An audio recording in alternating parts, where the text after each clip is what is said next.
Mutter. Mutter.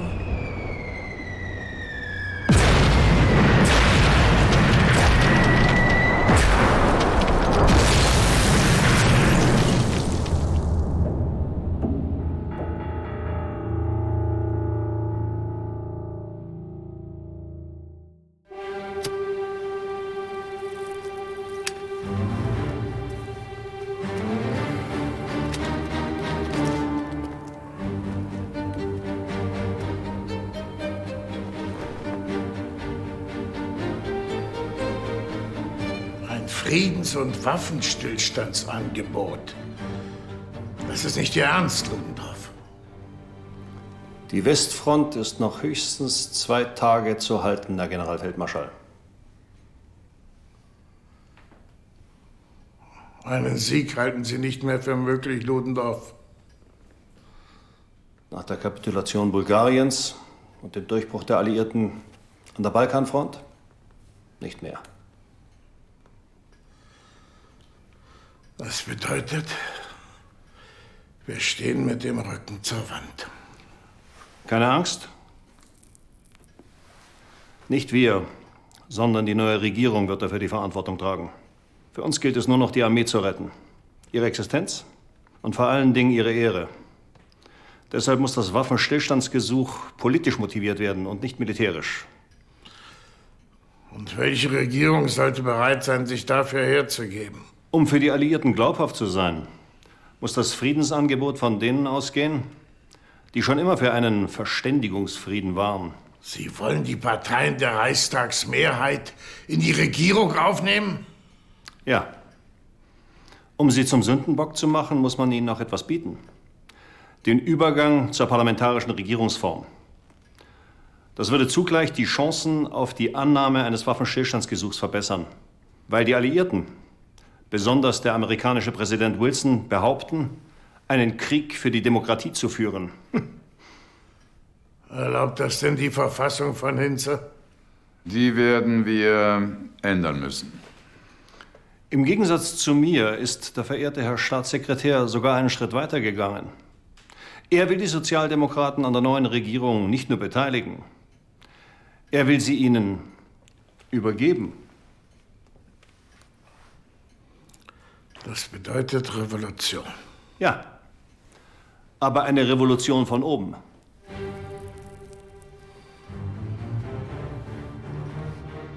Meine Herren, ich fühle mich verpflichtet, Ihnen zu sagen, dass unsere Lage leider furchtbar ernst ist. Die Westfront kann täglich durchbrochen werden. Auf die Truppen ist kein Verlass mehr. Und mit Hilfe der kampfesfreudigen Amerikaner wird dem Feinde in Kürze ein großer Sieg, ein großer Durchbruch gelingen. Und dann wird unser Westheer seinen letzten Halt verlieren, zurückfluten über den Rhein und die Revolution nach Deutschland tragen. Diese Katastrophe muss verhindert werden. Deshalb hat die oberste Heeresleitung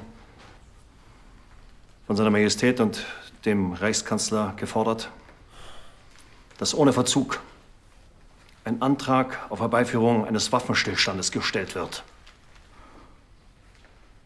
Und zwar auf der Grundlage des Friedensplans des amerikanischen Präsidenten Wilson, der ja nur die Räumung der von uns besetzten Gebiete in Russland, Frankreich und Belgien, die Rückgabe Elsass-Lothringens, ein unabhängiges Polen und die Schaffung eines Völkerbundes vorsieht. Ist das denn die Wahrheit, General? Ist das wirklich das letzte Wort? Wir haben doch noch gestern an den Sieg geglaubt und jetzt sollen wir einfach kapitulieren? Und was soll nun werden? Ich habe Seine Majestät gebeten, nun auch diejenigen Kreise an die Regierung zu bringen, denen wir es in der Hauptsache zu danken haben, dass wir so weit gekommen sind. Die sollen nun den Frieden schließen, der geschlossen werden muss. Sie sollen die Suppe auslöffeln, die Sie uns eingebrockt haben.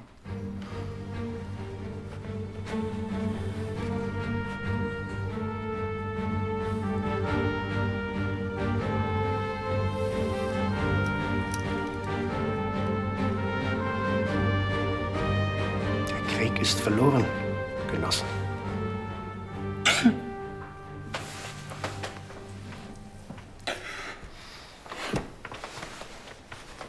Und trotzdem meint Genosse Ebert, dass wir Sozialdemokraten jetzt die Kohlen aus dem Feuer holen sollen. Das kannst du nicht ernsthaft meinen, Fritz. Ich weigere mich, in die Regierung eines bankrotten Unternehmens einzutreten. Eine Regierung, die uns belogen hat. Die sich gezwungen sieht, zu kapitulieren, obwohl kein feindlicher Soldat im Lande steht. Und auf dem Boden unseres Vaterlandes kein einziger Schuss gefallen ist.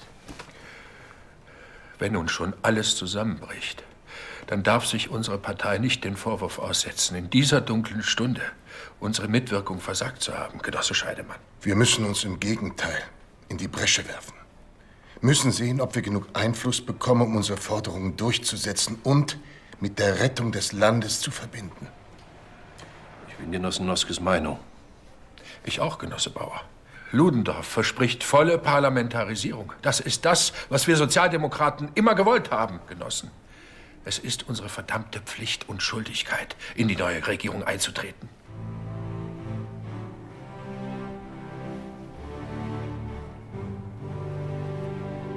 In eurem Staat kommt das Heilige Reich.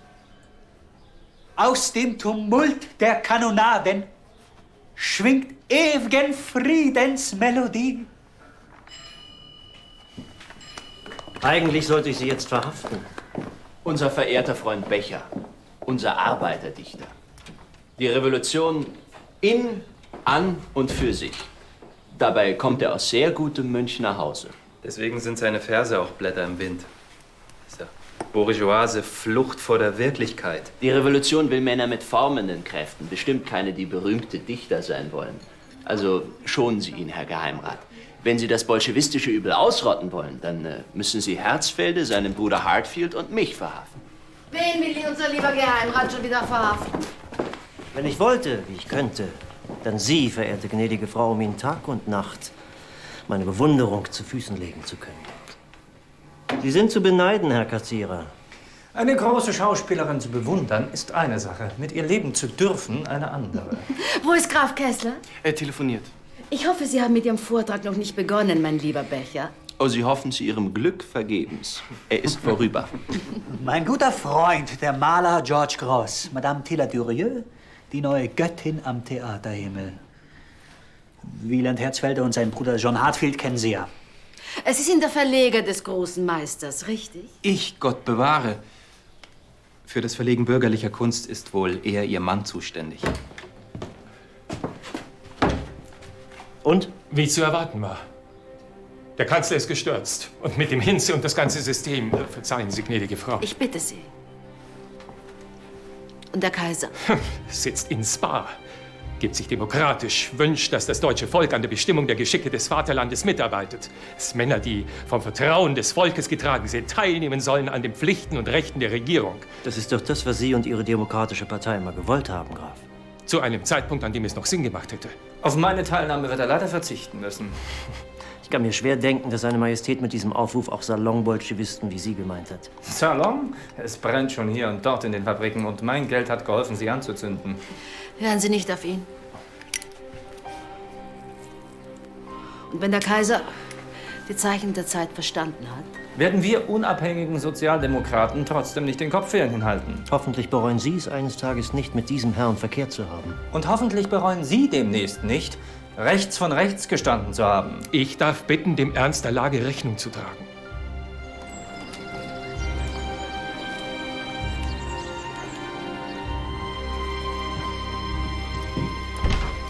Seine Hoheit, der Reichskanzler Prinz Max von Baden. Meine Herren, Herr Reichskanzler, guten Morgen. Guten Morgen. Guten Morgen.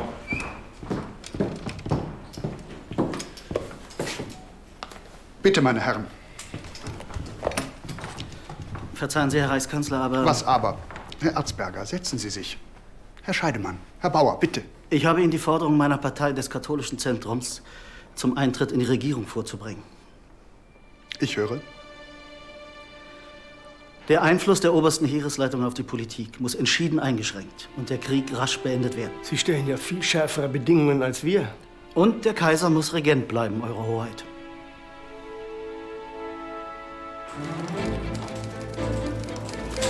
Möpschen? Ja, Chef?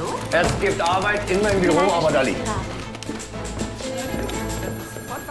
Die neuen Männer in der Regierung, das sind die Scheidemänner und Erzberger, die uns schon 1917 die angebliche Friedensresolution des Reichstages beschert haben, mit der unser Land, unser Heer wehrlos gemacht werden sollte.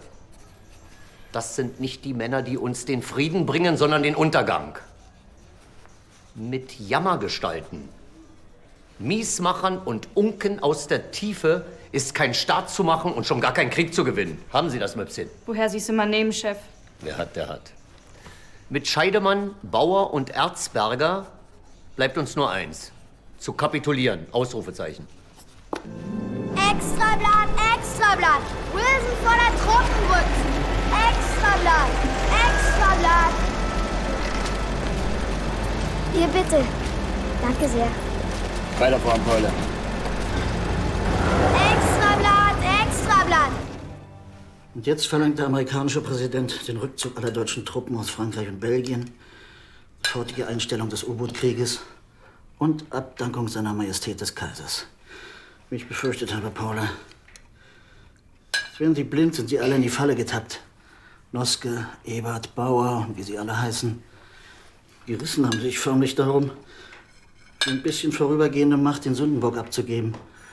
Als hätten Sie, nicht das Militär, Belgien überfallen, Giftgas eingesetzt und den U-Boot-Krieg angezettelt. Ja, bitte? Telefon, Herr Staatssekretär. Wer ist es? Ich habe nur Karlsruhe verstanden. Ah, das wird der Oskar sein, der wissen will, wie es seiner armen Mutter geht.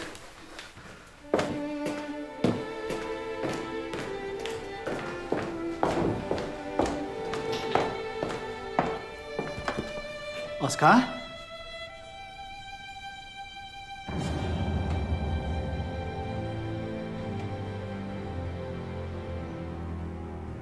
Ich komme. Danke.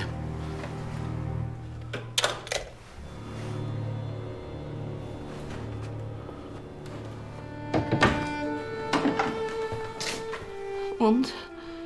Wie geht es ihm? Auch in Karlsruhe wütet die spanische Grippe. Unser Bub braucht mich. Ich hätte schon gegen den Rückzug aus den besetzten Gebieten protestieren sollen. Und auch gegen die zweite Note von Wilson, die Einstellung des U-Boot-Krieges. Aber seine dritte geht entschieden zu weit. Die Abdankung des Kaisers zu fordern, das ist unannehmbar. Geben Sie einen Armeebefehl heraus? Die letzte Note kann für uns nur die Aufforderung sein, den Widerstand mit äußersten Kräften fortzusetzen. Der Befehl kommt von Generalfeldmarschall Hindenburg persönlich.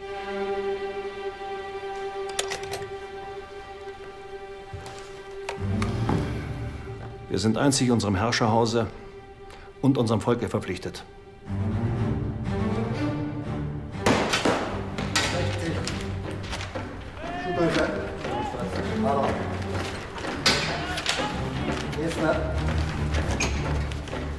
Umdrehen. Umdrehen. Zähne. Zunge. Ah. Tauglich.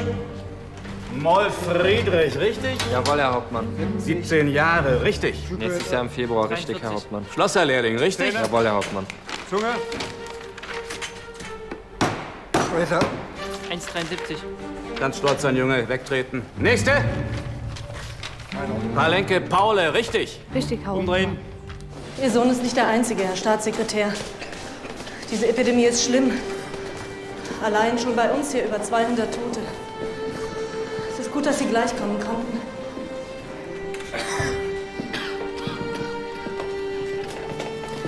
Da drüben im vorletzten Bett.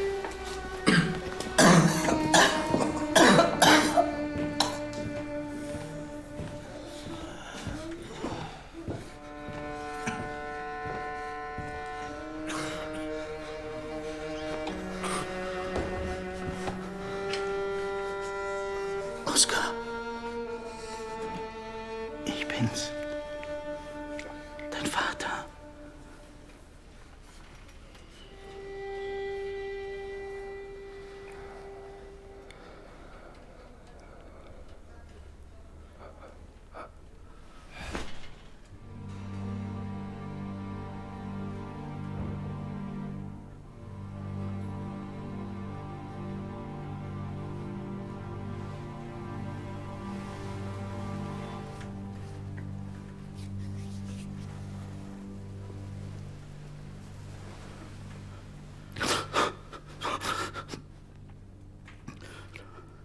Da weinte zusammen die Grenadier, ob dieser kläglichen Kunde.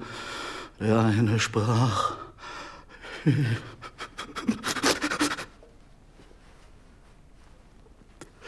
weh wird mir,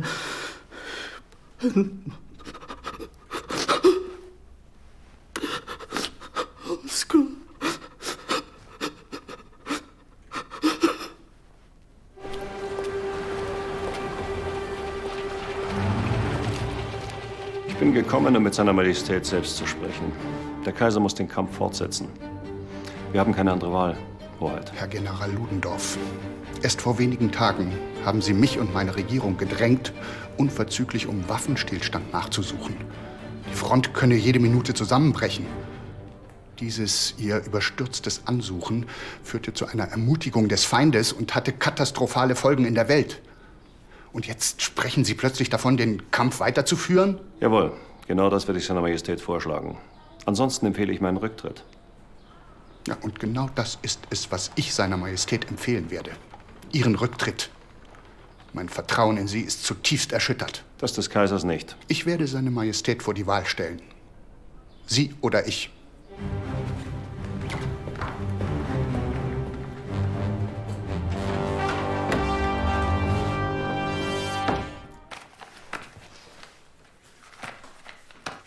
Es tut mir sehr leid, Herr Generalquartiermeister. Sie sind jetzt der Generalquartiermeister Gröner. Es tut mir sehr leid, General. Nachdem Sie 2 Jahre lang den Oberbefehl hatten. Der Kaiser wird schon wissen, was er tut. Ich bedauere es aufrichtig.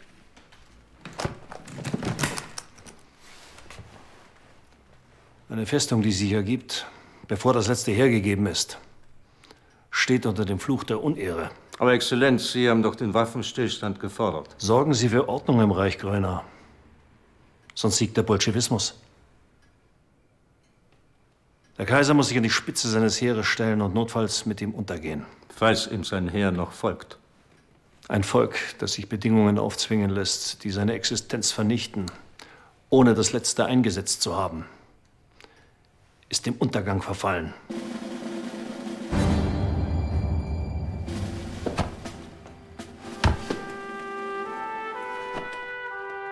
Haben Sie das schwedische Visum? Jawohl, Herr General. Für Sie und Ihre Frau. Und wann reisen Sie? Erst, wenn mich Ihren Pflichtgefühl und meine Verantwortung für das Vaterland dazu zwingen, Major. Einfach zurückgetreten. Der große Ludendorff, der Held von Tannenberg. In Unterzahl sogar die Russen geschlagen. Ein Verräter. Na, das ist doch großartig. Jetzt ist das Reich endlich unser. Ab jetzt heißt die Farbe der Straße rot.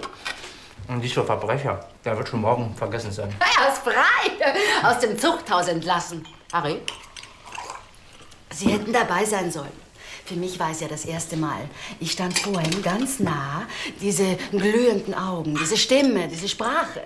Und mit mir hingen Tausende an seinen Lippen. Mein Mann hat recht. Wenn einer es schafft, diese grausame Welt zu verändern, ist es Liebknecht. Karl Liebknecht und sonst keiner. Meine Tilla ist völlig verrückt nach ihm. Wenn das so weitergeht, werde ich ihn womöglich noch zum Duell fordern müssen. Ich kann Ihren Frohsinn leider nicht teilen. Der Stolz Ludendorffs aus dieser ungeahnten Höhe wird einschneiden in alle künftige deutsche Geschichte.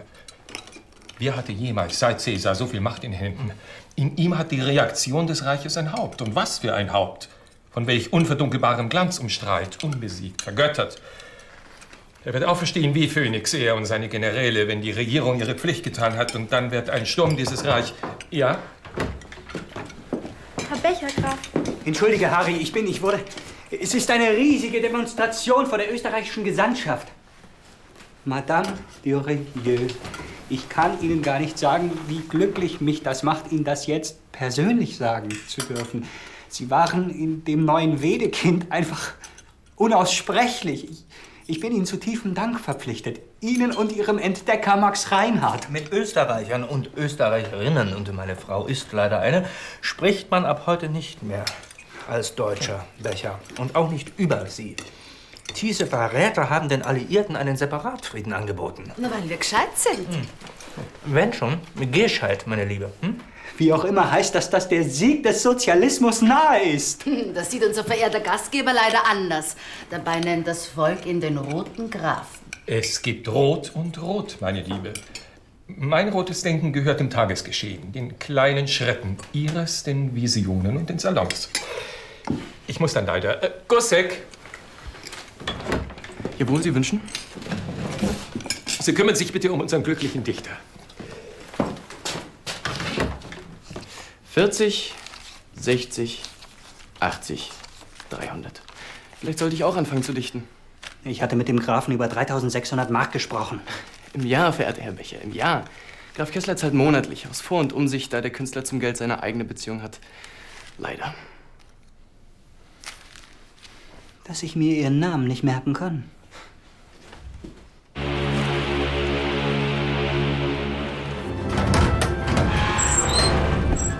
Wölke, ich sage Ihnen zum letzten Mal, lassen Sie den Anker lichten.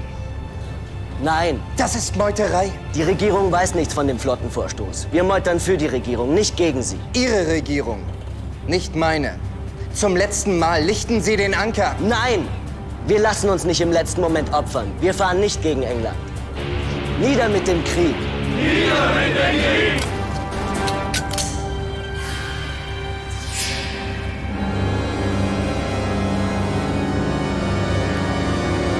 Als Vertreter der Betriebsobleute bin ich entschieden für die geplante Aktion. Es ist nur die Frage, wann das Berliner Proletariat losschlägt, um endlich den Frieden zu bringen, um die alte, morsche Monarchie um den Despoten Wilhelm hinwegzufegen. Das genau ist die Frage, Genosse Barth. Die Stimmung hierzu, so wird mir aus allen Betrieben der Hauptstadt berichtet, ist noch nicht gut genug.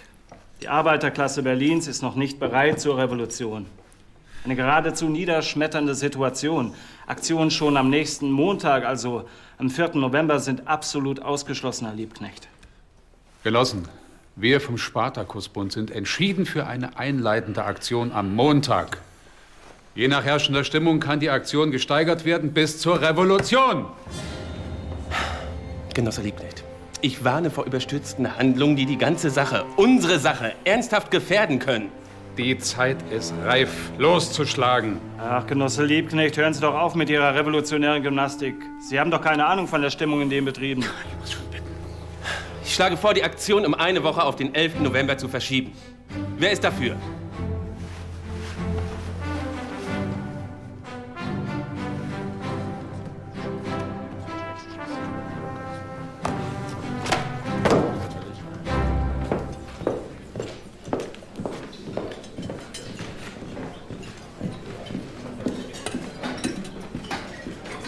Für mich ist das einfach, Graf Kessler.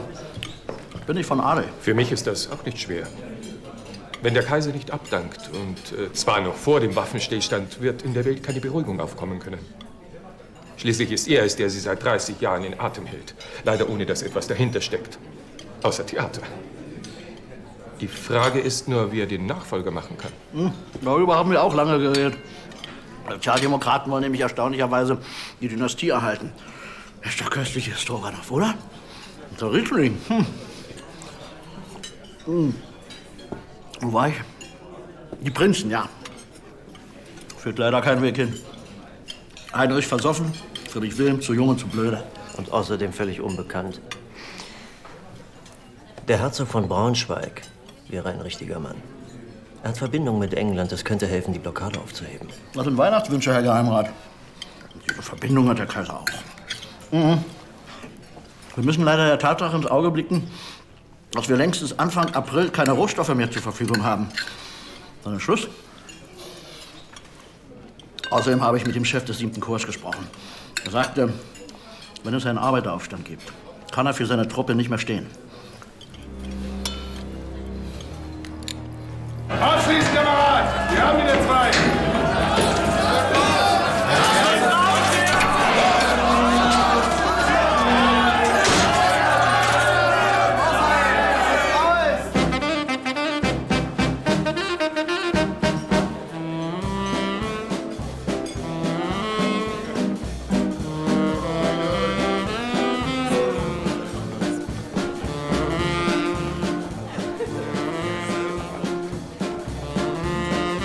Die ganze Nacht, als ob die Welt unterginge. Ein immer wilderer Lichtschein in den Wäldern und ein Lärm. 1 Million Schuss Artillerie. Hier ein Bein und ein Arm abgeschossen. Das ganze Alpenkorps vernichtet. Junge Männer, wie ich. Nur noch Blut und Gestank und Angst und Schreie. Und über all dem die feindlichen Flieger. Wie war diese Landschaft so schön? Schöner als der Rhein. Und jetzt? Für Kaiser und Vaterland. Heil dir im Siegerkranz, Pellkartoffeln mit Heringsschwanz. Heil Kaiser dir, friss in des Thrones Glanz deine fette Weihnachtsgans. Uns bleibt der Heringsschwanz in Packpapier.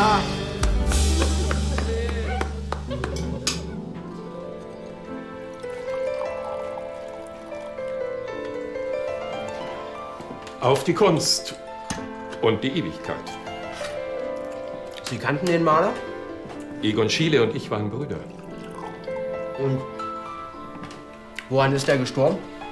An dieser idiotischen spanischen Grippe. Morgen allerseits.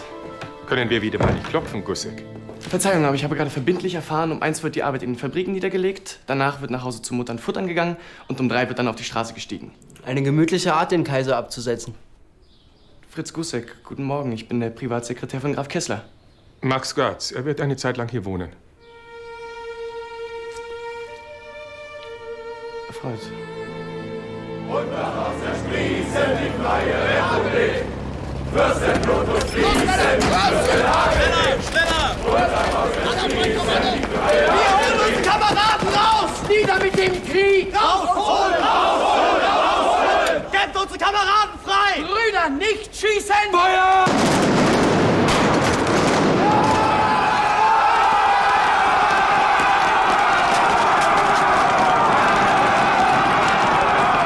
Wobei die Spartakisten schon am 4. losschlagen wollten, wenn meine Informationen stimmen.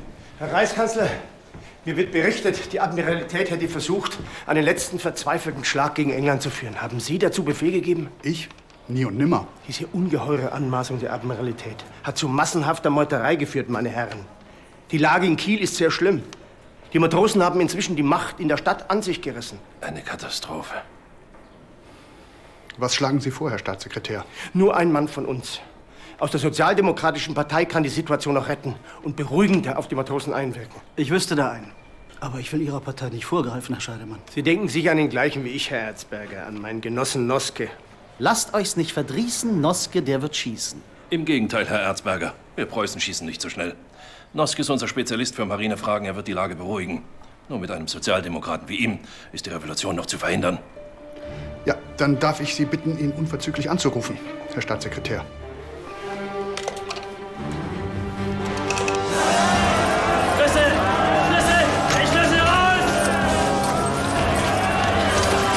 Danke, Kameraden. Auf, jetzt wird das Schiff gemacht.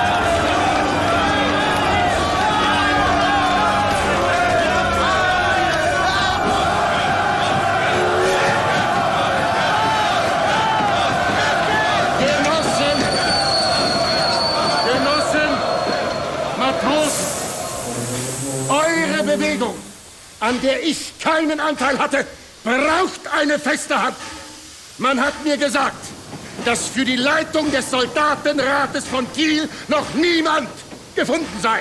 Ich schlage daher vor, dass ich zunächst als Vorsitzender des Soldatenrates die Interessen der Matrosen wahrnehme.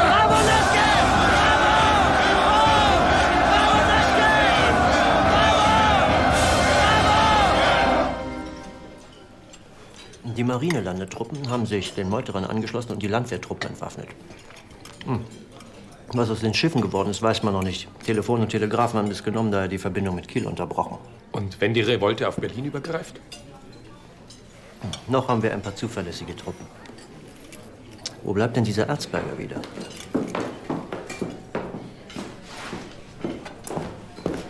Verzeihen Sie die Verspätung, aber die Arbeiterschaft ganz Berlins scheint auf den Beinen. Dann setzen Sie sich, bestellen sich etwas und stimmen die Internationale an, Kassierer. Kiel ist nämlich in den Händen der Matrosen und auch Hamburg, Lübeck und Cuxhaven sind von den Aufständischen genommen. Wacht auf, Verdammte dieser Erde, die stets mal noch zum Hunger zwingt. Das Recht wie Glut im Krater Herde. Ich muss schon sehr bitten, Herr Kassierer. Verzeihung, ich vergaß, dass Sie bei der preußischen Geheimpolizei sind.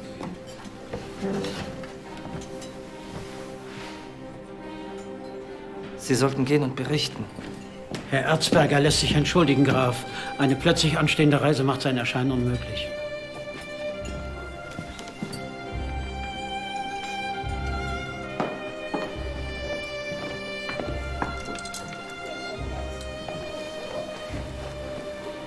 Ich habe es gewusst. Ich hab's gewusst. Die wollen mich doch nur zum Sündenbock machen. Und wenn, Matthias, einer muss es tun. Das Vaterland braucht dich jetzt. Und denk an unseren verstorbenen Buben. Du bist es diesem Augenblick schuldig.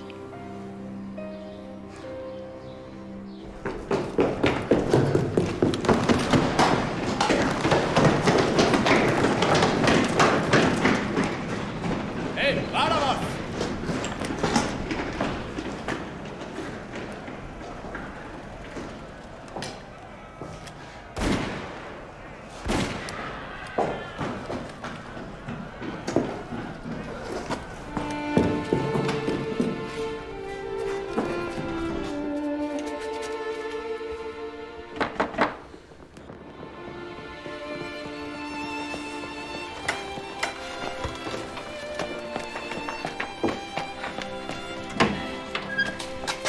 Junge, Gott sei Dank.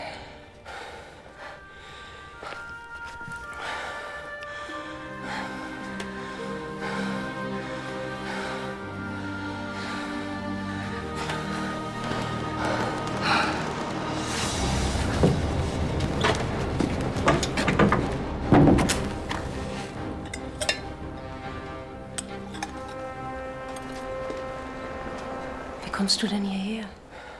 Mit dem Zug. Die letzten Kilometer muss ich laufen. Ganz Berlin ist abgeriegelt. Was habt ihr denn angestellt? Schluss haben wir gemacht. Mit dem Krieg und mit dem Kaiser und überhaupt. Jetzt ist Berlin dran. Junge, halt dich raus aus der Politik. Reicht es nicht, dass deine Brüder und dein Vater gefallen sind? Gerade weil sie sich rausgehalten haben, sind sie doch gefallen, Mutter. Junge, versteh doch. Ich will dich nicht auch noch verlieren. Du bist doch das Einzige, was ich noch habe. Mutter, mir passiert schon nichts. Außerdem habe ich Hunger. Meinst du, es gibt jetzt Frieden? Mit den Alliierten vielleicht, aber nicht mit dem Feind im eigenen Land.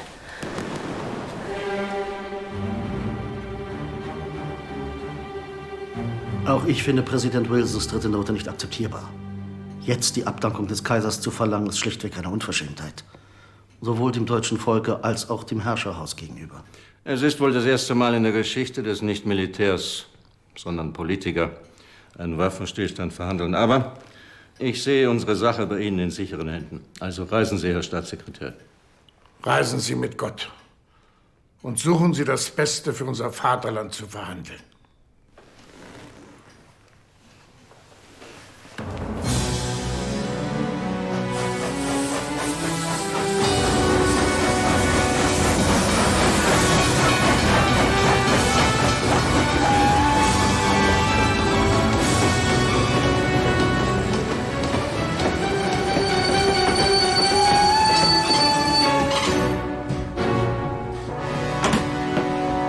Monsieur Erzberger?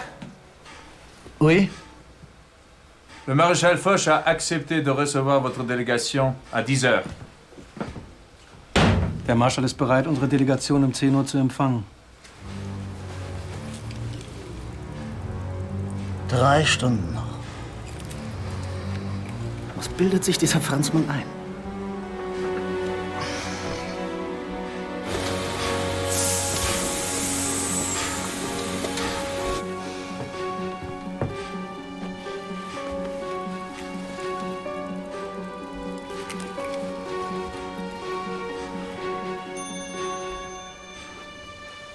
Eine Frechheit, sowas.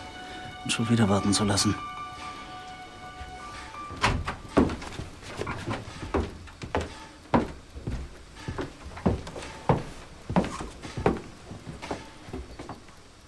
Qu'est-ce qui amène ce monsieur ici? Qu'attend-il de moi? Marschall Foch lässt fragen, was die Herren hierher führt und was sie von ihm wünschen. Als Vertreter des Deutschen Reiches sehe ich den Vorschlägen für eine Herbeiführung eines Waffenstillstandes zu Wasser, zu Lande, in der Luft und an allen Fronten entgegen. En tant que représentant de l'Empire allemand, j'attends vos conditions pour conclure l'armistice et ainsi suspend les hostilités en mer, sur terre, dans le ciel et sur tous les fronts. Je n'ai aucune proposition à vous faire. Der Marschall hat keinen Vorschlag zu machen.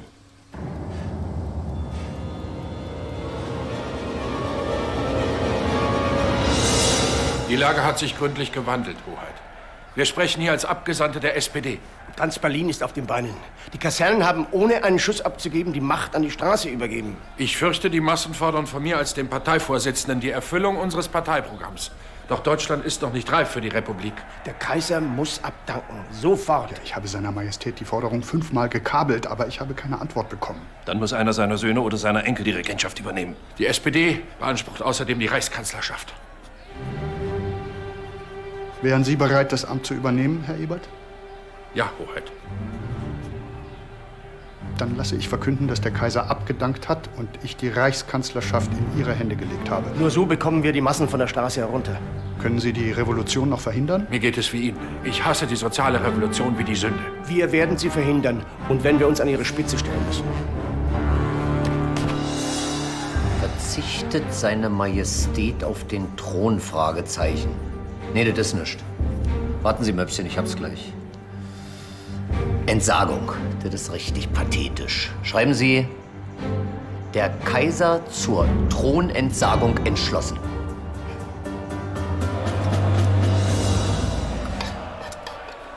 Also einer von euch muss jetzt tausend reden.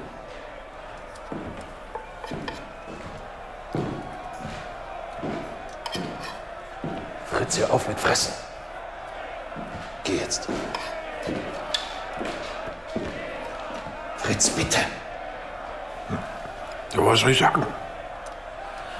Dass sie ruhig sein sollen und nach Hause gehen. Warum gehst du nicht raus? Weil mich keiner kennt von denen.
Republik Deutschland!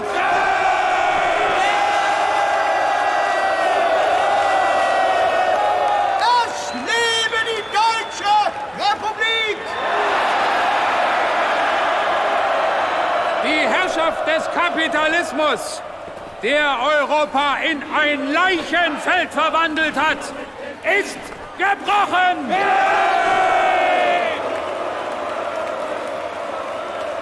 Jetzt besteht unsere Aufgabe darin, diesen nicht beschmutzen zu lassen. Und deshalb beschwöre ich Sie, Ruhe und Ordnung einkehren zu lassen. Wir müssen alle Kräfte anspannen, um eine Regierung der Arbeiter und Soldaten aufzubauen. Es lebe die Deutsche Republik! Wer von euch die Freie Sozialistische Republik Deutschland und die Weltrevolution erfüllt sehen will, erhebe seine Hand zum Schwur.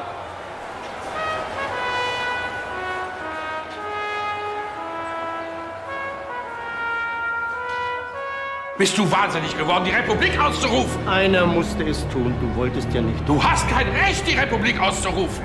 Was aus Deutschland wird, ob Republik oder sonst was, entscheidet allein die Nationalversammlung. Verdammt noch einmal! Herr Ebert, Hoheit. Hoheit, Exzellenz, Gott sei es gedankt, dass ich Sie noch treffe. Im Namen aller, ich bitte Sie dringend zu bleiben. Zu welchem Zwecke? Um als Reichsverweser an die Stelle des Kaisers zu treten. Der Kaiser hat abgedankt. Ja, ich weiß. Und ich weiß, dass Sie im Begriff sind, mit Liebknecht und seinen Spartakisten ein Abkommen zu treffen. Mit denen kann und will ich nicht zusammenarbeiten. Aber ich doch auch nicht. Ich lege Ihnen das Deutsche Reich ans Herz.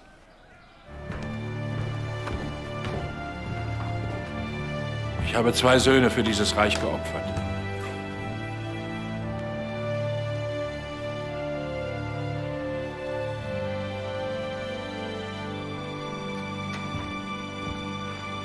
Vorwärts, Extrablatt! Kaiser abgedankt! Exil in Holland! Vorwärts, Extrablatt! Oh, wie schön. Sie leben, mein Freund. Graf Kessler, darf ich entfernen? Auf dem Reichstagsdach stehen Maschinengewehre. Man befürchtet einen Angriff der Spartakus-Leute. Wissen Sie etwas davon? Nein. Aber es freut mich zu hören, Graf. Es wird Sie zwar nicht beruhigen, aber es ist genau umgekehrt. Wir werden einen Angriff der Gegenrevolution befürchten müssen. Ein Glas zur Beruhigung? Jetzt mal ernsthaft, Kassiere. Alles, was recht ist, aber ein Sieg des Roten Terrors kann nicht Ihr Wunsch sein. Es wird uns niemand mehr aufhalten können. Wie Karl Liebknecht ist doch meine Frau sehr romantisch. Aber bevor Sie endlich eine Ihrer zarten Hände küssen, fragen Sie sie, ob Sie töten können. Könnten Sie?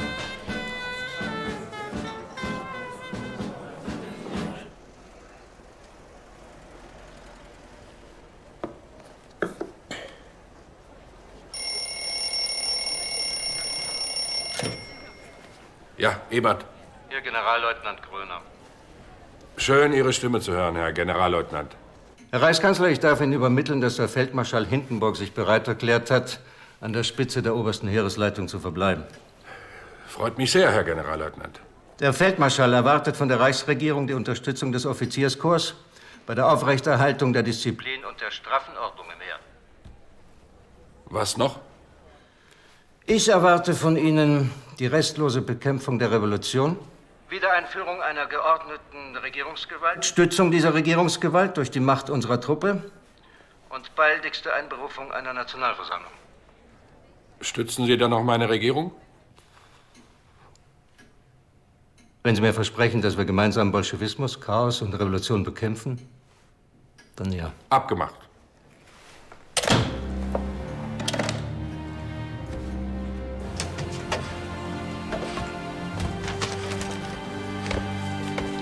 Das ist keine Verhandlung, das ist ein Diktat. Aber die Verantwortung übernehme ich nicht. Das kann nur Hindenburg. Oder am besten der Kaiser selbst entscheiden. Hier, Artikel 26. Die Blockade bleibt bestehen. Was denken die eigentlich? Dass wir tatenlos zusehen werden, wie unsere Frauen und Kinder verhungern?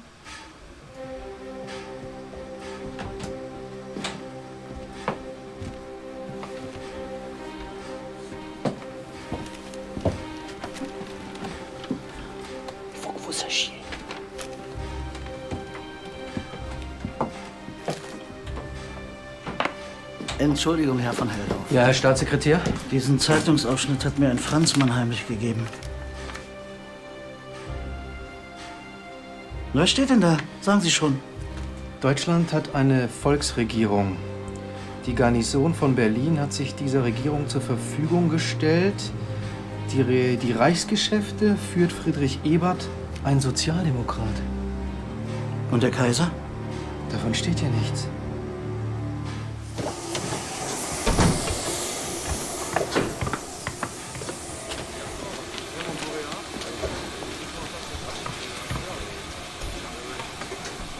Monsieur Erzberger!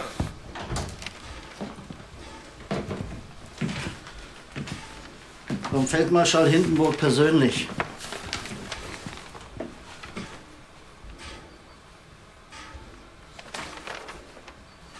Meine Herren, können Sie mir sagen, was wir hier machen? Er hat zu jedem Artikel Änderungswünsche. Weiß ganz genau, dass die Alliierten nicht mit sich reden lassen. Und schreibt am Schluss lapidar: Gelingt die Durchsetzung nicht, so wäre trotzdem abzuschließen. Wofür verhandeln wir hier? Er hält uns anscheinend für Vollidioten. Die von der SPD reden von Chaos. Wir reden von Revolution. Schon gehört, Graf Kessler? Was, Herr Volksbeauftragter? Österreich. Die Revolution wird jetzt auch noch Österreich ins Chaos stürzen. Von welchem Chaos reden Sie? Diese Revolution ist die friedlichste der Menschheitsgeschichte. Noch. Aber ich habe die feste Überzeugung, dass die dauernde Einrichtung von Arbeiter- und Soldatenräten den sicheren Untergang des Reiches bedeutet. Sind deswegen die Gegentruppen aus Potsdam angekommen? Davon ist mir nichts bekannt. Mir scheint, Sie wollen retten, was Sie stürzen wollten. Die Stille trügt, Graf, glauben Sie mir. Es ist doch völlig ausgeschlossen, dass die Königstreuen, die Junker und die Altdeutschen über Nacht verschwunden sind. Die Stille ist die Stille vor dem Sturm. Wenn es erlaubt ist zu sagen, das ist doch meine Meinung. Bitte meine Verspätung entschuldigen zu wollen. Ich musste einen Umweg nehmen. Vor dem Reichstag haben Matrosen und Spartakusleute eine Schießerei mit Soldaten begonnen. Das ist der Anfang vom Ende, an dem Leute wie Sie und Ihresgleichen schuld sind, Herr Kassierer. Ich finde es äußerst bemerkenswert, dass ein Mann, der die Reaktion schlechthin ist, von Schuld spricht, von Berger. Sie kommen noch mal in meine Gasse.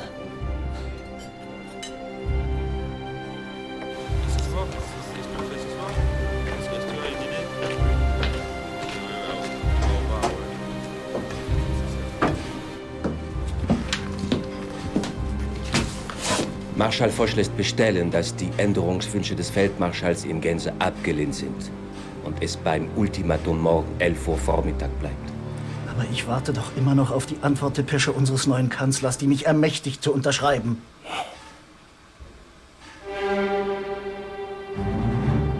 Wir haben keine Zeit, Berlin zu fragen. Herr Generalfeldmarschall, das müssen wir entscheiden.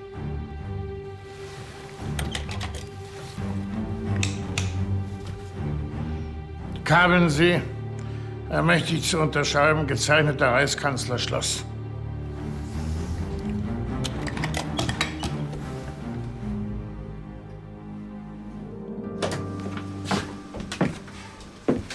Hier, Ihre erwartete Depesche. Und wieso ist dieselbe geöffnet? Sie haben einen neuen Reichskanzler. Wussten Sie das? Ich habe Sie was gefragt. Ich Sie auch. Hier steht's. Der Reichskanzler Schluss. Wer ist dieser Mann? Dieses Schluss bedeutet Punkt, falls es Sie beruhigt. Und jetzt beantworten Sie gefälligst meine Frage. Wir werden hier nicht als Feind, wir werden hier wie Abschaum behandelt. Was die Männer, die diesen Krieg angezettelt haben, in meinen Augen noch sind. Wie soll ich jetzt noch verhandeln? Wo Foch weiß, dass ich in jedem Fall unterzeichnen muss?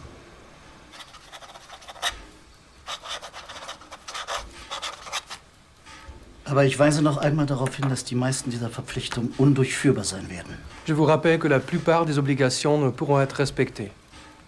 Ein Volk von 70 Millionen leidet, aber es stirbt nicht. Un peuple de 70 millions de personnes souffre, mais ne périt pas. Très bien. Was sehr gut bedeutet. Sie werden es nicht glauben, aber das habe ich verstanden.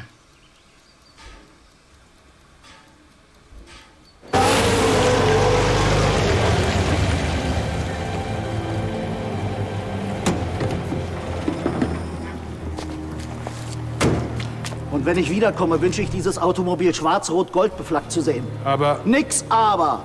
Noch herrscht Ordnung hier im Land, verstanden?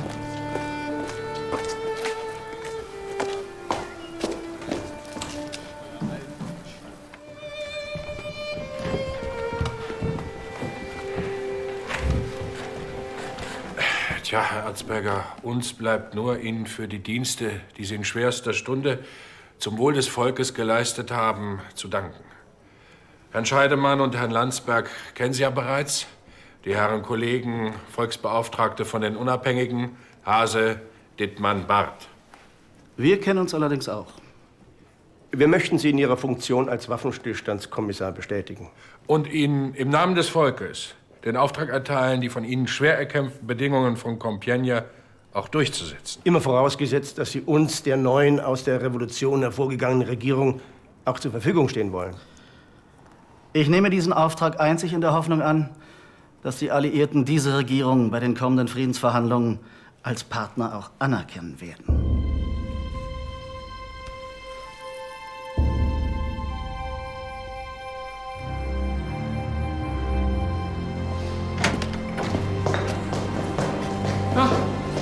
Herr Erzberger, immer noch im Amt? Sie doch auch, Graf.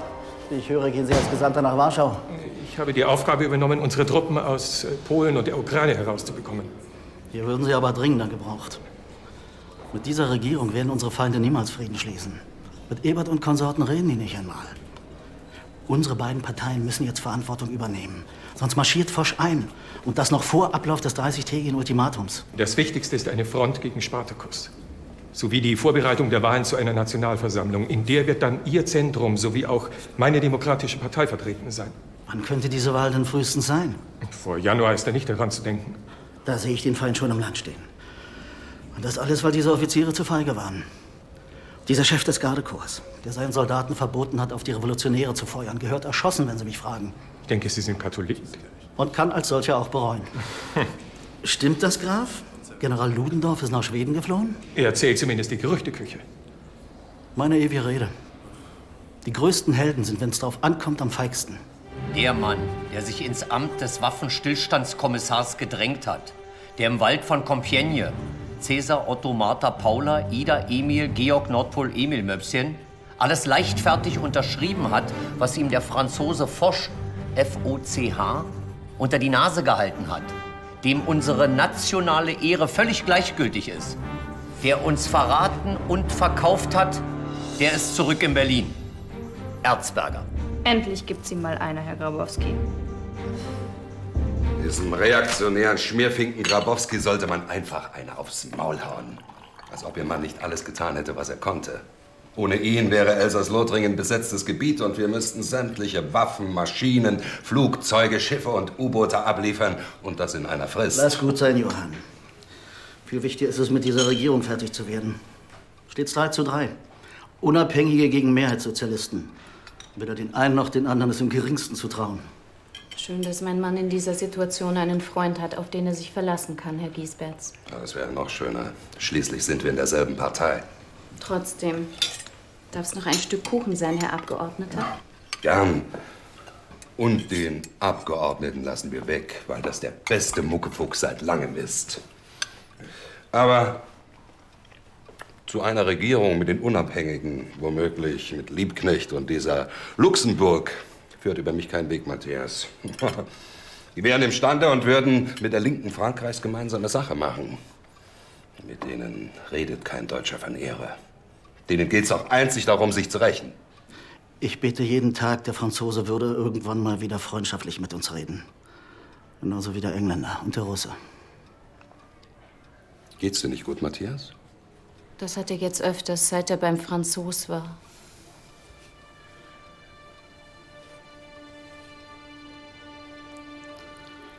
Auf dem Weg nach Compiègne, mitten in Frankreich, fuhr der Zug plötzlich langsamer. Wir kamen an den Schlachtfeldern vorbei. Nirgends mehr Grün. Alles ungepflügt. Überall nur Tod und Verderben. Ihr könnt euch gar nicht vorstellen, wie grauenhaft das ist. Aber das haben die doch absichtlich gemacht, den Zug langsamer fahren lassen. Wird es dadurch besser? Selbst beim Rückmarsch haben unsere Truppenführer alles anzünden lassen, aus purer Zerstörungswut. Die Franzosen haben jedes Recht der Welt, sich zu rächen. Weißt du, was du da sagst? Ja, das weiß ich genau. Kilometerlang nur Not und Tod. Verbrannte Ortschaften, verbrannte Kirchen. Kein Stein mehr auf dem anderen. Jeder Quadratzentimeter umgepflügt vom Eisen von Granaten und alles durchtränkt von Blut. dem Blut der Jugend Frankreichs und Deutschlands. Wem sagst du das? Aber mein Bub darf nicht umsonst gefallen sein.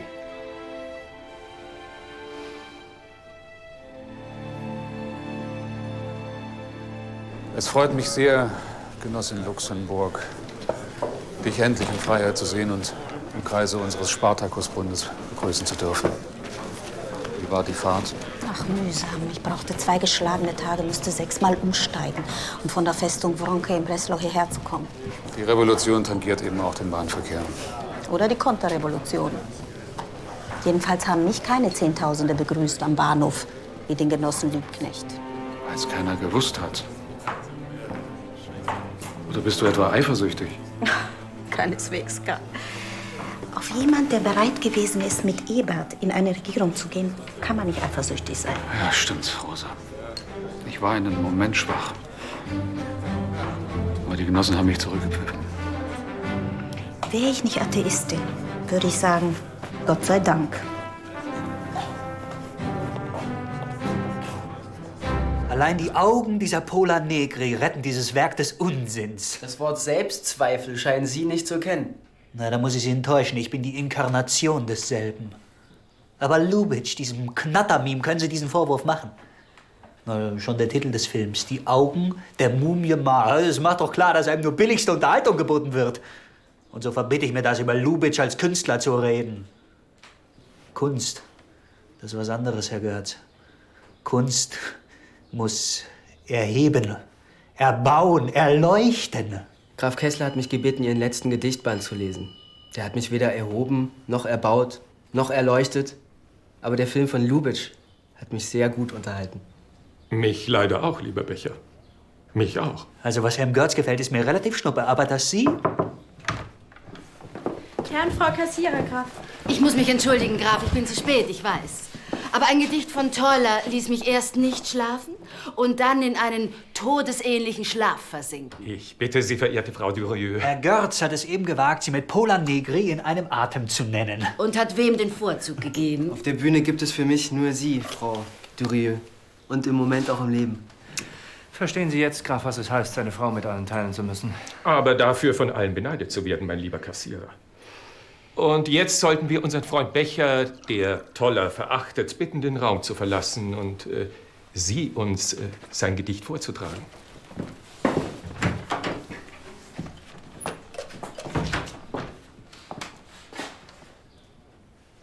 Wir, fern aller Freude und fremd aller Qual, wir Blütenverwehte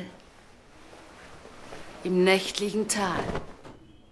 Wir, Preis einer Mutter, die nie sich erfüllt. Wir, wunschlose Kinder, von Schmerzen gestillt. Wir, Tränen der Frauen. Wir, lichtlose Nacht. Wir, Waisen der Erde, ziehen stumm in die Schlacht.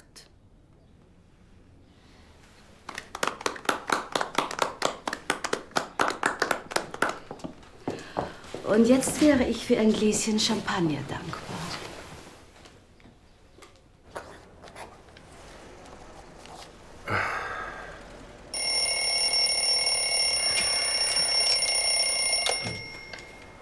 Hier, Generalleutnant Gröner. Ich vermisse es schon richtig, wenn wir einen Abend mal nicht telefonieren, Herr Generalleutnant. Geht mir genauso, Herr Reichskanzler. Volksbeauftragter, bitte. Für mich sind Sie der Reichskanzler. Herr Ebert, ich habe Anlass zu großer Sorge. Das Treiben der Matrosen, der Arbeiter- und Soldatenräte, das Treiben von Spartakus muss endlich beendet werden. Die Kommandogewalt der Offiziere ist wiederherzustellen. Noch immer sind Tausende von Waffen In Händen der Zivilbevölkerung. Ich schlage daher vor, bei der Rückkehr der Fronttruppen in der Hauptstadt reinen Tisch zu machen. Es ist uns gelungen, noch 10 letzte Divisionen für diesen inneren Kampf zusammenzuziehen. Nach unserem Einmarsch muss jeder, der noch unbefugt Waffen besitzt, sofort erschossen werden. Herr Generalleutnant, außer mir sind noch 2 Volksbeauftragte aus meiner Partei und 3 aus der USPD in der Regierung. Ich kann doch nicht einfach... Reichskanzler? Sie allein müssen entscheiden. Und außerdem müssen Sie noch die 3 USPD-Männer in Ihre Regierung endlich loswerden. Inszenieren Sie einen Zwist. Herr Reichskanzler. Sind Sie noch da?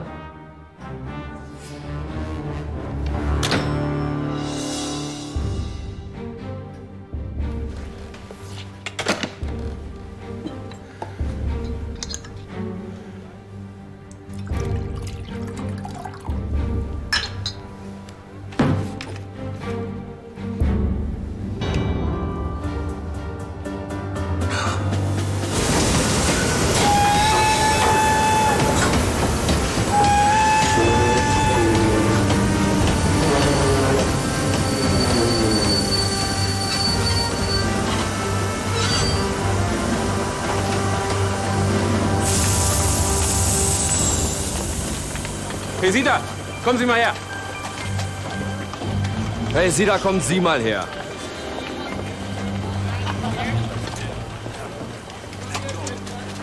Was wollen Sie? Ich bin Ihr Vorgesetzter. Bin verrückt geworden. Ich bin der Volksbeauftragte Emil Barth von der USPD. Und welches Volk hat Sie beauftragt? Sie haben mir Folge zu leisten. Ich nehme Befehle nur vom Reichskanzler Ebert entgegen. Und überhaupt, wo waren Sie im Krieg? In den Munitionsfabriken in Spandau. Ach. Dann haben Sie mit Ihren Streiks also dafür gesorgt, dass uns an der Front die Munition ausgeht. Und jetzt ist alles verloren. Mann, reden Sie kein Blech. Mensch, was wollen Sie hier? Ich will Aufklärung betreiben, um Gegenrevolution im Bruderkrieg zu verhindern. Aufklärung betreiben wir schon selber. Dafür brauchen wir ganz bestimmt nicht Sie. Lassen Sie mich und meine Genossen vor Ihren Leuten reden. Ich stelle Ihnen vor, der Rat der Deserteure. Wenn Sie nicht augenblicklich den Bahnsteig räumen, dann gibt's Dresche. Platz da. Herr Reichskanzler, wenn ich Ihnen die von der obersten Heeresleitung vorgeschlagene Rede an die heimkehrenden Fronttruppen vorstellen darf. Kein Feind hat euch überwunden. Aber ändern darf ich schon noch dies oder das. Oder, Herr Major von Schleicher? Sie sind der Reichskanzler, Ebert Sie ganz allein. Aber die Rede ist sehr gut formuliert. Kameraden, Genossen, Bürger! Herzlich willkommen in der Heimat, die sich nach euch gesehnt hat. Eure Opfer und Taten sind ohne Beispiel. Kein Feind hat euch überwunden. Erst als die Übermacht der Gegner an Menschen und Material immer drückender wurde, haben wir den Kampf aufgegeben. Allen Schrecken habt ihr mannhaft widerstanden. Sei es in den Kreidefelsen der Champagne, sei es in den Sümpfen Flanderns, sei es im unwirtlichen Russland. Ihr habt die Heimat vor feindlichem Einfall geschützt. Ihr habt euren Frauen und Kindern, euren Eltern, den Mord und Brand des Krieges ferngehalten. Nie haben Menschen Größeres geleistet. Auf euch vor allem ruht die Hoffnung der deutschen Freiheit. Ihr seid die stärksten Träger der deutschen Zukunft. Ihr legt die Waffen aus der Hand.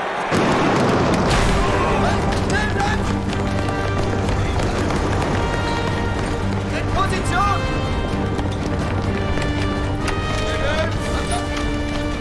Feuer!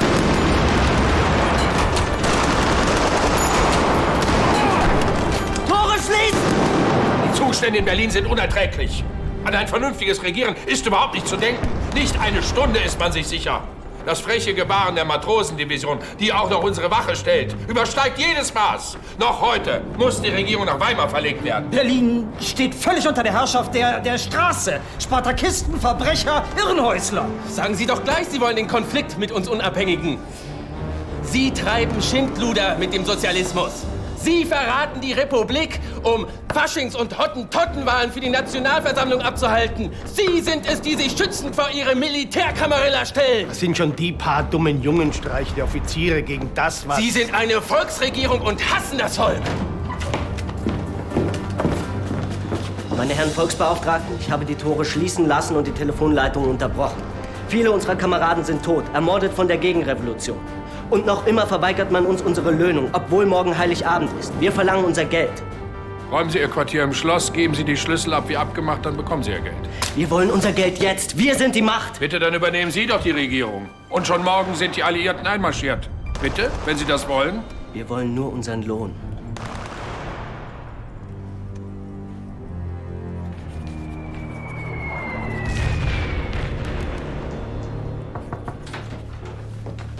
Habe schon gedacht, Ihnen sei etwas passiert. Verzeihung, aber es gab kein Durchkommen, Graf. Jetzt schießen sie schon mit Artillerie. Haben versucht, die Matrosen aus dem Schloss rauszuschießen. Und trotzdem, die Straßen schwarz vor Menschen. Irgendetwas wird erwartet, eine Volksrede, Liebknecht. Man weiß es nicht genau. Man kann die Angst direkt riechen. Gott sei Dank haben wenigstens die Matrosen Vernunft angenommen und sich verpflichtet, nicht weiter an Aktionen gegen die Regierung teilzunehmen.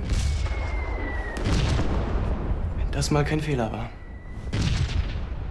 Stille Nacht, heilige Nacht, alles schläft, einsam wacht, nur das traute, hochheilige Paar. Holder Knabe mit lockigem Haar, schlafe in himmlischer Ruhe, schlafe in himmlischer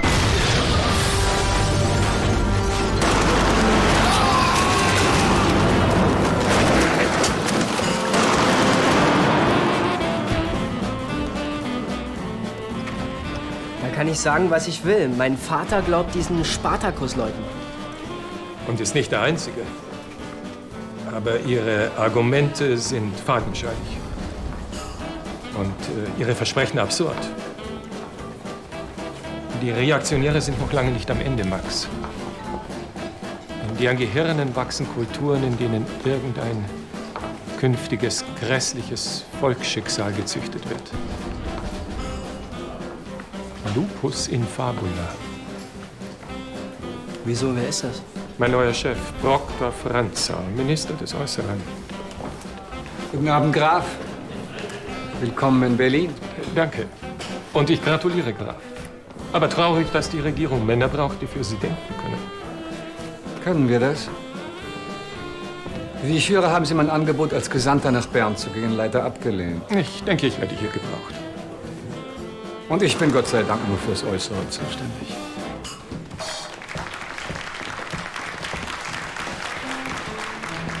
Nur fürs Äußere. Sieht ja aus wie die Intrige in Person. Und ist es auch. Ihr werdet mit diesen Möchtegans unsere Friedensverhandlungen führen. Der reinste Maskenball. Ihr werdet es fertigbringen, unser Unglück komisch zu machen.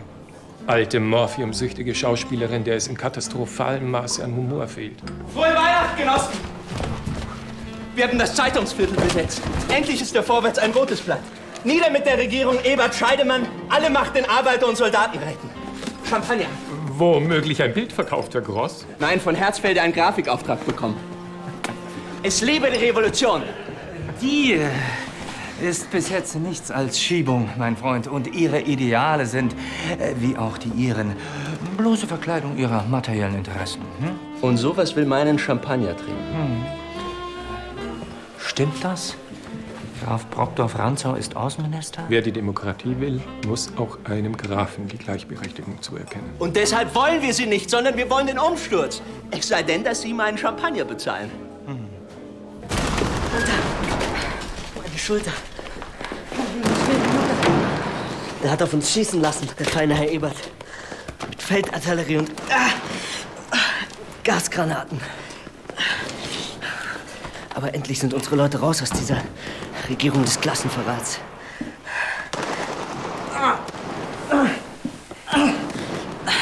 Aber jetzt gibt's Rache. Jetzt geht die Revolution erst richtig los.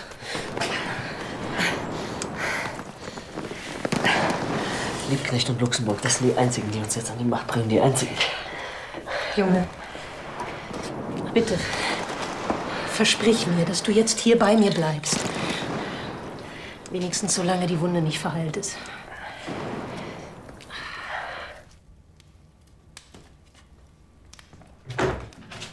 Hier bist du. Wir müssen los. Die anderen warten. Mir ist heute wirklich nicht nach Feiern zumute. Aber Sei lieb, Max. Geh allein und amüsier dich. wenn du meinst.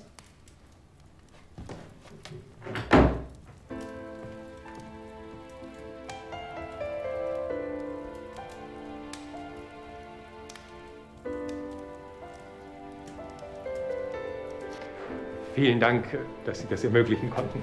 Ich bitte Sie, ein Stammgast wie Sie, Graf, ist bei uns König. Wollen Sie selber das Tatar oder soll ich? Verwöhnen Sie mich ein letztes Mal. An diesem letzten Tag dieses furchtbaren Jahres, auf das leider kein besseres folgen wird. Steht zu befürchten.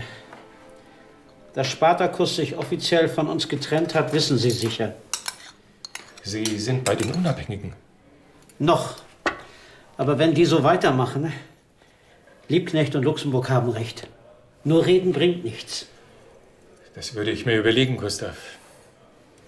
Wie viele Anhänger haben die beiden? Vielleicht 5.000 bis 6.000. Die zigtausend, die ihnen angeblich zujubeln, sind Fahnen im Wind, die für ein Stück Brot sogar Ludendorff zujubeln würden. Wenn Sie sich da mal nicht irren, Graf.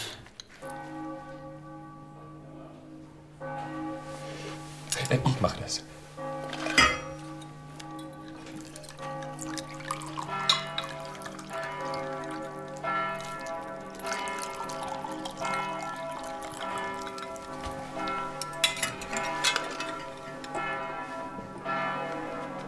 Auf ein neues Jahr. Was immer es bringen mag. Und wenn Sie Zeit und Lust haben sollten, sich mit mir zu besaufen, würde mich das sehr freuen. Große Ehre, Graf.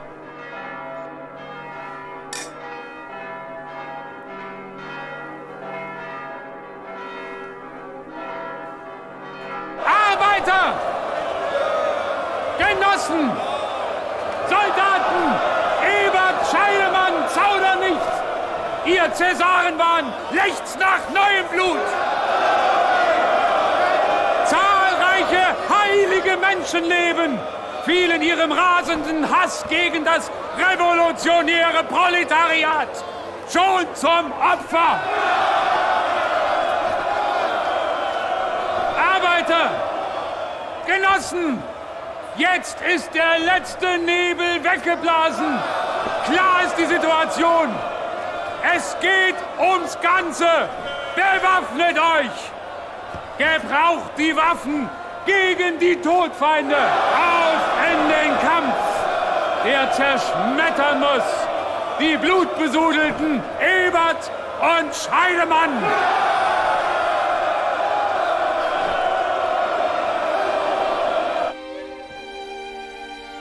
Am Nachmittag Liebknecht, jetzt Sie. Sie sind der Bolschewist der Malerei, mein Freund. Ich bin kein Bolschewist, ich bin Pazifist. Und will predigen, bessern, reformieren, gegenständlich, moralistisch. Was kann man mit abstrakter Malerei schon erreichen? Bilder müssen in Schulen aufgehängt und verstanden werden, nicht in bourgeoisen Salons. Diese von Ihnen so bewunderte Kunst ist etwas Unnatürliches, Harry. Eine Krankheit, die die Menschheit braucht wie den Kropf. Und was soll das Bild kosten? Von mir aus, aber lassen Sie mich zu Ende reden.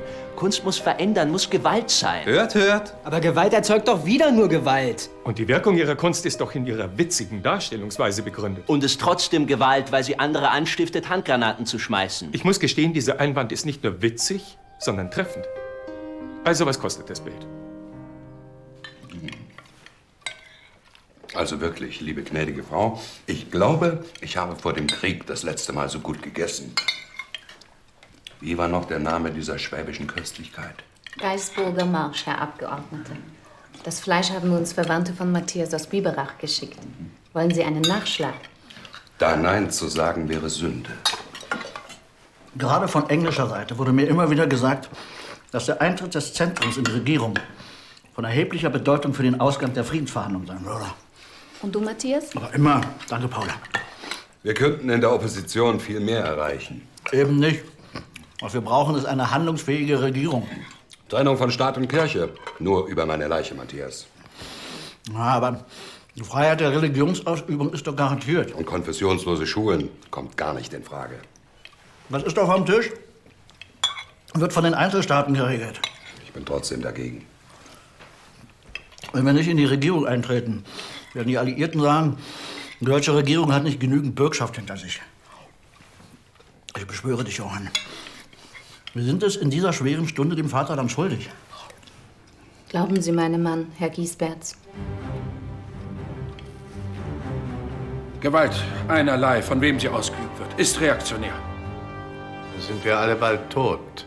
Es muss jetzt geschossen werden. Schon Ihr Vorgänger, der ehrenwerte Parteivorsitzende Bebel, hat verkündet, wenn es daran ginge, das Vaterland zu verteidigen, würde er selbst noch die Flinte auf den Buckel nehmen. Aber das hat er doch nur angesichts der Bedrohung durch den russischen Zarismus getan.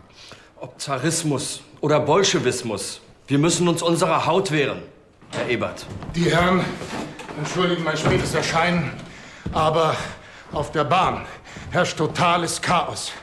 Ich habe von Kiel hierher allein 8 Stunden gebraucht. Nicht einmal die Fahrpläne funktionieren mehr. Armes Deutschland. Schön, dass du meinem Ruf gefolgt bist, Gustav. Fritz, wie ich die Lage sehe, ist dies ohne Gewalt nicht mehr zu machen. Wir müssen auf jeden schießen, der der Truppe vor die Flinte kommt. So ändern sich die Zeiten, General. Auf diese Stunde habe ich gewartet.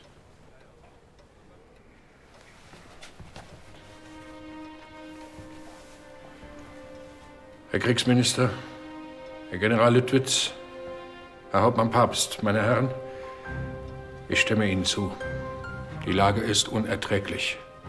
Spartacus kämpft jetzt um die ganze Macht. Mit Gewalt will man uns stürzen. Gewalt kann nur mit Gewalt begegnet werden. Ich schlage vor, wir ernennen zum Oberbefehlshaber der Regierungstruppen General Lüttwitz. Die Bestellung eines Generals könnte für die Arbeiterschaft noch aufreizender wirken. Es muss einer aus unserer Partei sein. Warum machen Sie das nicht, Herr Noske? Danke, Herr General. Du solltest das machen, Gustav. Meinetwegen. Einer muss der Bluthund werden. Ich scheue die Verantwortung nicht. Die Stunde der Abrechnung naht. Mitteilung an das deutsche Volk! Bitte lesen Sie hier! Lesen Sie! Mitteilung an das deutsche Volk! Hier, bitte lesen Sie! Mitteilung an das deutsche Volk! Lesen Sie bitte!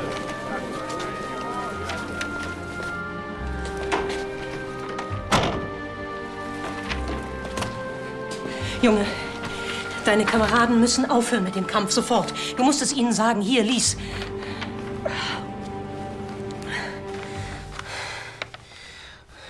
Das Volk soll nicht sprechen dürfen. Seine Stimme soll unterdrückt werden. Wo Spartacus herrscht, ist keine persönliche Freiheit und Sicherheit möglich. Die Ernährung von Soldaten und Zivilbevölkerung soll unterbunden werden. Das sind alles Lügen. Wer hat denn den Krieg unterstützt? Die Mehrheit Sozialdemokraten. Wer hat denn nichts gegen das Verhungern von Hunderttausenden von Frauen und Kindern im Krieg getan? Ebert und Scheidemann. Junge, du verstehst nicht. Hier, die Stunde der Abrechnung naht. Die werden auf euch schießen. Haben sie doch schon getan. Ja, aber diesmal treffen sie. Du musst deine Kameraden zur Vernunft bringen. Im Gegenteil. Jetzt geht's erst richtig los. Wir haben die an die Regierung gebracht. Wir können die auch wieder stürzen.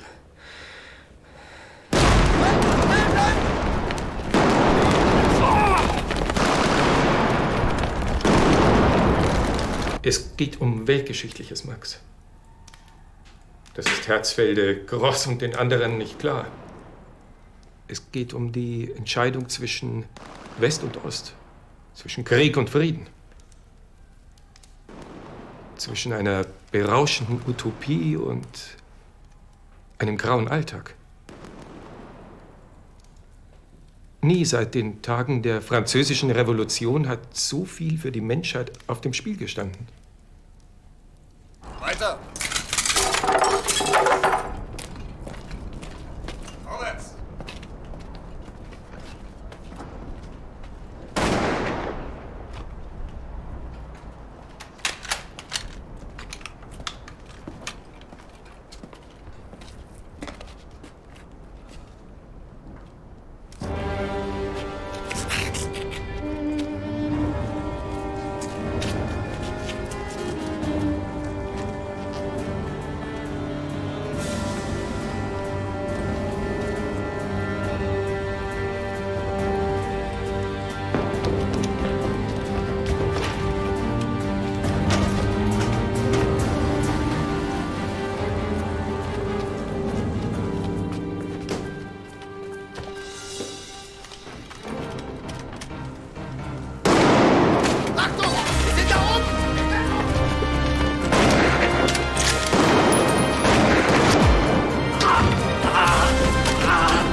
sterben, Fritz.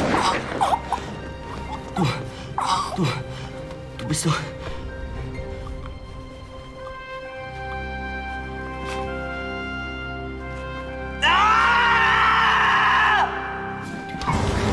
Ich sag Ihnen doch, ich heiße Markusson! Wir wissen, wer Sie sind, Herr Liebknecht!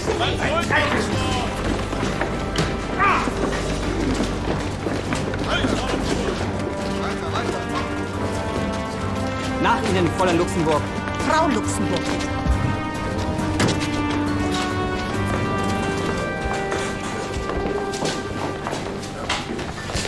Ich rufe zurück.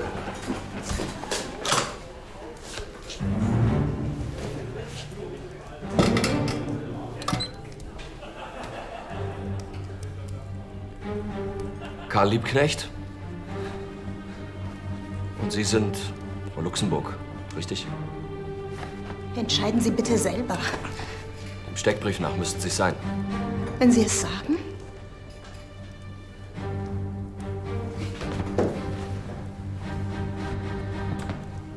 Flockartung.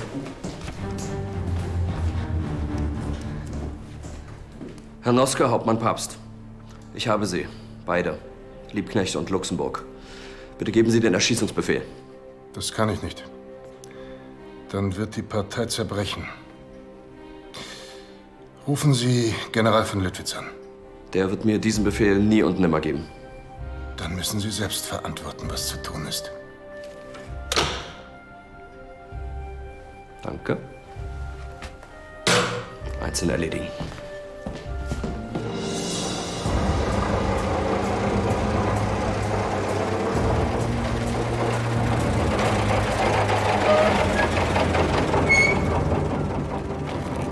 Sieht ganz nach Panne aus. Muss doch wohl zu Fuß weiter. Können Sie gehen, Herr Liebknecht?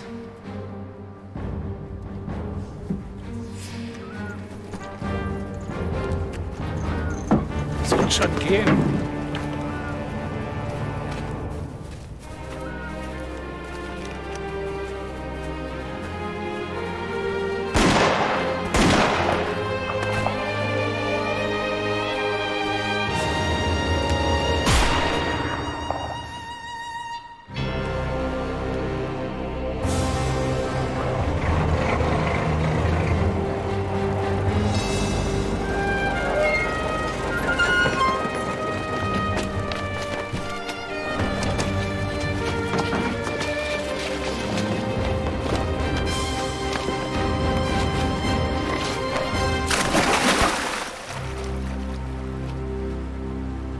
Es ist nicht wahr, dass Karl Liebknecht auf der Flucht erschossen wurde. Und auf der Flucht vor wem? Sind diese weißen Freikorpsmörder jetzt womöglich das Gesetzgenossen? Einwandfreie Zeugen haben im Leichenschauhaus feststellen müssen, dass die Erschießung Liebknechts aus nächster Nähe erfolgt ist. Mit 3 Schüssen.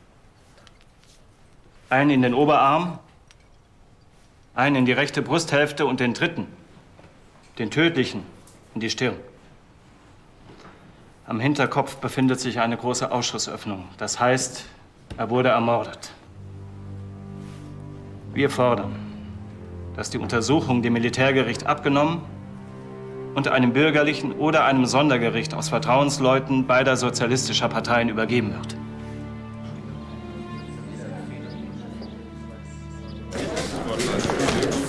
Sämtlicher U-Boote und Ablieferung von 58.000 Landmaschinen.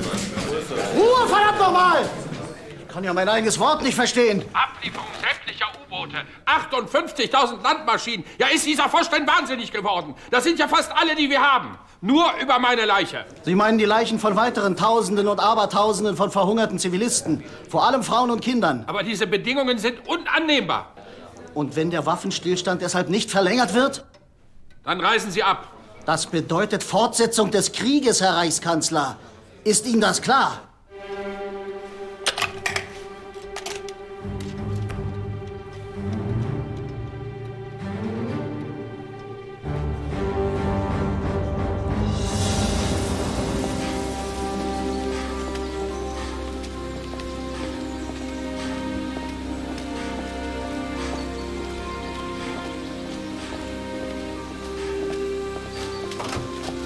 Kleinbürger!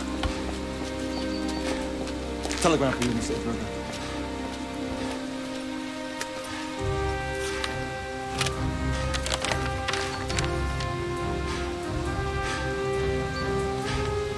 Man hat Karl Liebknecht und Rosa Luxemburg ermordet. Und das bedeutet für Deutschland das Chaos.